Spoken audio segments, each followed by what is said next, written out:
नमस्कार, हर हर महादेव, राधे राधे, जय श्री राम, सत श्री अकाल। केम छो? मैं आशा करता हूँ आप सब ठीक होंगे, स्वस्थ होंगे और अपनों का ख्याल रख रहे होंगे, साथ ही खुद भी पॉजिटिव होंगे और आसपास के लोगों को भी पॉजिटिव रख रहे होंगे। साथ ही कोरोना दोबारा अपना फन उठा लिया है, इसलिए मैं आपसे अनुरोध करता हूं कि मास्क लगाएं और 2 गज की दूरी बिल्कुल है जरूरी। आपको आने वाले वर्ष 2023 की हार्दिक हार्दिक शुभकामनाएं। आप खुश रहें, खुशहाल रहें और दूसरों को भी खुश रखें। आज इस वीडियो के माध्यम से हम बात करने जा रहे हैं 10 कंट्रोवर्सी की जो 2022 में रही है और 2023 में उसका असर थोड़ा ज़्यादा दिख रहा है। उसके बारे में इस वीडियो के माध्यम से आपको अवगत कराने जा रहे हैं। वो कौन 10 कंट्रोवर्सी है उसके बारे में इस वीडियो के माध्यम से बताने जा रहे हैं। कि पहली बात है कि महाराष्ट्र बिहार में सरकार पलटी, राजस्थान में बची, नुपुर शर्मा के बयान पर 2 हत्याएं हुई। नया साल शुरू होने को है और सिर्फ कुछ दिन बाद कैलेंडर बदल जाएगा। ये साल भारत के लिए उम्मीदों और उड़ान का साल है। हमने अलग अलग फील्ड से ऐसे कुछ चेहरे चुने हैं जो 2022 में सुर्खियों में रहे हैं, जिनके हिस्से में कोई बड़ी उपलब्धि आई और उम्मीद है कि ये चेहरे आने वाले साल में भी खूब चर्चा में रहेंगे। जैसे अगर सियासत, मजहब और सोशल मीडिया कंट्रोवर्सी यहीं पनपती है। 2022 के टॉप 10 विवादों में सियासत अव्वल आई। 3 सूबे महाराष्ट्र, राजस्थान और बिहार में सत्ता बदलने का झगड़ा, नुपुर शर्मा के विवादित बयान और फिर उदयपुर में कन्हैया लाल की हत्या मजहबी फसाद का नतीजा रहा। इन सबको जमीन और खाद दी मीडिया और सोशल मीडिया ने। इन विवादों का साया 2023 में भी पड़ेगा, तो पहले 2022 के टॉप 10 विवाद और फिर 2023 में इनके असर के आसार की बात करेंगे। सबसे पहले 3 पॉलिटिकल कंट्रोवर्सी। महाराष्ट्र में जोर तोड़ से बनी शिंदे सरकार की चुनौतियों कम नहीं होने वाली है। उद्धव ठाकरे के विधायकों को साथ लेकर एकनाथ शिंदे ने बीजेपी के साथ मिलकर नई सरकार तो बना ली, लेकिन महाराष्ट्र बीजेपी के विरोध के सुर उनके सामने परेशानी ला सकते हैं। दरअसल पार्टी के कई लोग डिप्टी सीएम देवेंद्र फडणवीस को सीएम पद पर देखना चाहते हैं। शिंदे के लिए सभी को जोड़ कर रखना चुनौती भरा रहने वाला है। इसके अलावा इस पूरी घटनाक्रम में विवादों में रहे 2 मामलों का समाधान अभी तक नहीं हो सका। पहला ये कि शिवसेना पार्टी उद्धव ठाकरे की है या एकनाथ शिंदे की, और दूसरा बागी विधायक आयोग है या नहीं। इन पर फैसला आना है। आने वाले नया साल राजस्थान में चुनावी साल है। यहाँ कांग्रेस के लिए अपनों से ही निपटना बड़ा चैलेंज है। सचिन पायलट के सीएम बनने की चाह एक बार फिर अंदरूनी कलह की वजह बन सकती। अशोक गहलोत और पायलट दोनों ही हाईकमान के करीबी है। किसी को भी नाराज करना चुनावी नतीजे पर असर डाल सकता है। इसीलिए नया साल राजस्थान के लिए संकट की घड़ी से कम नहीं है। बिहार में वही बात करें तो नीतीश कुमार ने बीजेपी से किनारा करके आरजेडी के साथ मिलकर नई सरकार तो बना ली, पर उनकी चुनौतियां दिन प्रतिदिन बढ़ती जा रही है। नीतीश की जेडीयू और तेजस्वी यादव की आरजेडी में एकजुटता नहीं दिख रही है। आरजेडी में जेडीयू के विलय की संभावना भी सामने आ चुकी है। हालांकि नीतीश ने इनसे इनकार किया था, लेकिन दोनों पार्टियों में एकजुटता पर संकट जरूर नजर आ रहा है। वहीं तीसरे विवाद की बात करूं तो नुपुर शर्मा के विवाद पर करीब 1.5 महीने बाद शांत हुआ। इस दौरान सिर तन से जुदा के नारे से उकसाकर 2 मर्डर हुए और हिंसा फैलाई गई। बयान के समर्थकों को अभी भी धमकियां मिलने की खबरें सामने आ रही है। नुपुर शर्मा के बयान से पैदा हुए इस विवाद का असर 2023 में भी देखने को मिल सकता है। वहीं एनडीटीवी की बात करें तो न्यूज चैनल की ऑनरशिप अब बिजनेसमैन गौतम अडानी के पास चली गई। ऐसे में मीडिया को सरकार के पक्ष में कहने वालों ने फिर से मीडिया पर सरकार का कंट्रोल होने पर बहस शुरू कर दी। विवाद इस बात पर खड़ा हो गया है कि चैनल और अखबार विपक्ष की बात खुलकर कहेंगे या नहीं। साल 2023 में मीडिया के आगे निष्पक्ष होने को लेकर चैलेंज बना रह सकता है। इस साल ट्विटर डील विवादों में सीईओ एलन मस्क जिस तरह से बदलाव कर रहे हैं इसके पूरे आसार है कि ट्विटर से जुड़ा विवाद 2023 में छाया रहेगा। दरअसल मस्क के फैसलों ने यूजर्स को खासा परेशान किया है। ब्लू टिक पर चार्ज लेना बहस का मुद्दा बन चुका है।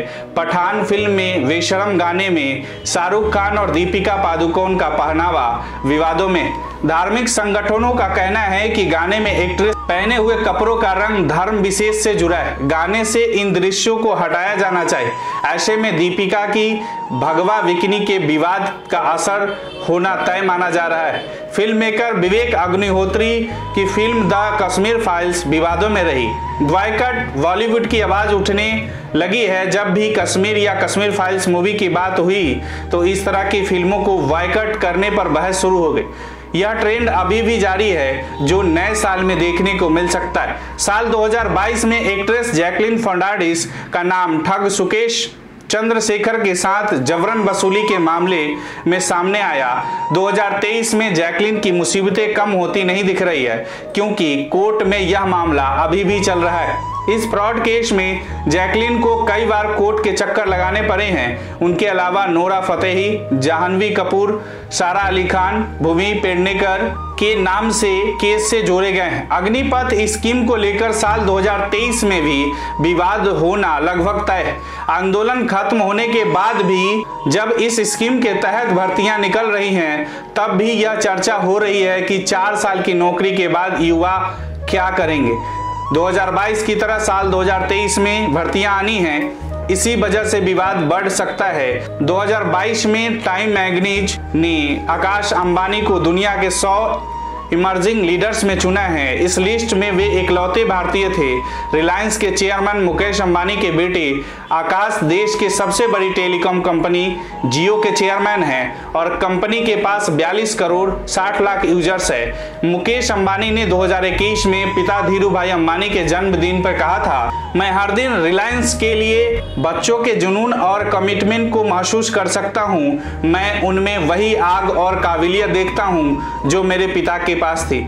ये इशारा था कि रिलायंस की नई पीढ़ी जिम्मेदारी संभालने वाली है। 27 जून 2022 को मुकेश अंबानी ने जियो इन्फोकॉम लिमिटेड का डायरेक्टर पद छोड़ दिया और बड़े बेटे आकाश को इसकी जिम्मेदारी दे दी थी। आकाश महज 22 साल की उम्र में जियो के बोर्ड का हिस्सा बने थे और कंपनी के 4G इकोसिस्टम को तैयार करने का श्रेय काफी हद तक उन्हीं को जाता है। 31 साल के आकाश की नेटवर्थ अभी करीब 3 लाख करोड़ है।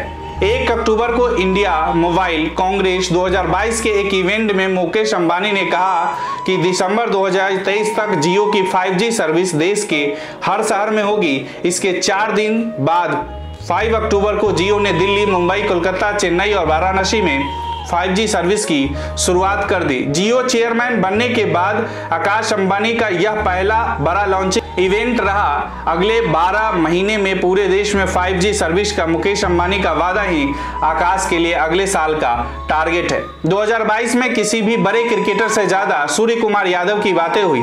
31 साल की उम्र की में टीम इंडिया के डेब्यू करने वाले सूर्य कुमार T20 के नंबर 1 बल्लेबाज हैं। सूर्या ने इस साल 31 पारियों में 46.56 की एवरेज और 187.43 के स्ट्राइक से 1164 रन बनाए। इसमें 2 शतक और 9 50 शामिल है। उनसे पहले सिर्फ रोहित शर्मा ने 2018 में 2 शतक बनाए थे। रनों के मामलों में विराट कोहली, रोहित शर्मा या KL राहुल सभी उनसे पीछे रह गए। सूर्य कुमार ने इस साल 7 बार मैन ऑफ द मैच का खिताब जीता। एक कैलेंडर ईयर में सबसे ज्यादा 68 छक्के लगाने वाले रिकॉर्ड भी सूर्या के नाम है। 11 बार 50+ का स्कोर बनाया जो 2022 में T20 क्रिकेट में सबसे ज्यादा है। इस साल अक्टूबर में वनडे वर्ल्ड कप होना है। ये भारत में ही खेला जाएगा। अगर सूर्य कुमार की यही फॉर्म बरकरार रही तो वे भारत के लिए सबसे अहम खिलाड़ी हो सकते हैं। 18 नवंबर को देश में पहली बार प्राइवेट स्पेस कंपनी बनाया रॉकेट लॉन्च किया गया। यह रॉकेट स्काई रूट एरोस्पेस ने तैयार किया था। इसरो ने साइंटिस्ट रहे पवन कुमार चंदना कंपनी के फाउंडर और CEO है। पवन कुमार जब IIT खड़गपुर में थे तभी उन्हें रॉकेट में दिलचस्पी होने लगी। IIT के बाद चंदना ने 6 साल इसरो में काम किया और 2018 में अपने दोस्त नागा भरत डका के साथ मिलकर स्काई रूट एरोस्पेस की शुरुआत की। स्काई रूट एरोस्पेस कंपनी ने विक्रम सीरीज के रॉकेट डेवलप किए हैं। पवन कुमार को 2020 में फोर्ब्स 30 अंडर 30 लिस्ट में जगह मिल चुकी है। उनकी company multiple rocket propulsion system test कराने वाली पहली प्राइवेट कंपनी है। यह पहला स्टार्टअप है जिसने देश की स्पेस एजेंसी इसरो के साथ रॉकेट लॉन्चिंग के लिए एग्रीमेंट किया है। पवन कुमार का टारगेट 2025 तक हर महीने 2 रॉकेट लॉन्च करने का है। उनके मुताबिक अगला रॉकेट विक्रम एस से 5 गुना बड़ा होगा। लालू यादव के छोटे बेटे तेजस्वी यादव ने 2017 में कही थी, यही वह साल था जब नीतीश कुमार ने महागठबंधन तोड़कर दोबारा बीजेपी के साथ सरकार बनाई थी। तभी क्रिकेटर रहे तेजस्वी की राजनीति का यही स्टाइल है कि वे विरोधी पर हमेशा अटैकिंग रहते हैं, डिफेंसिव कभी नहीं। तेजस्वी राजनीति को भी T20 की तरह खेल रहे हैं। बिहार में खास तौर पर युवाओं में पॉपुलर है क्योंकि वे सोशल मीडिया के जरिए उन तक पहुंचते हैं। लालू यादव की सेहत खराब होने के बाद तेजस्वी ने पार्टी को एकजुट रखा और 2 बार सरकार का हिस्सा बनाया। 26 साल की उम्र में पहली बार बिहार के डिप्टी सीएम बने और 2022 में नीतीश कुमार में दोबारा यही पद संभाला। साल में आखिरी महीने दिसंबर में 13 तारीख को पटना में महागठबंधन की मीटिंग हुई। इसमें बिहार के सीएम नीतीश कुमार ने कहा कि तेजस्वी यादव उनके उत्तराधिकारी होंगे। हम 2025 का चुनाव उनके नेतृत्व में लड़ेंगे। राज्य में बीजेपी कमजोर है, आरजेडी पर तेजस्वी का पूरा होल्ड है, यानी उनके लिए मैदान साफ है। 2024 में लोकसभा चुनाव के लिहाज से वे बिहार के सबसे बड़ा चेहरा होंगे। अगर आपको यह वीडियो अच्छी लगी हो तो इसे फेसबुक और यूट्यूब पर शेयर और लाइक जरूर करें। इसी तरह और भी वीडियो देखने के लिए जुड़े रहे गणपति ज्योतिष संस्थान से। अपने विचार हमें कमेंट बॉक्स में जरूर भेजें। राधे राधे, नमस्कार।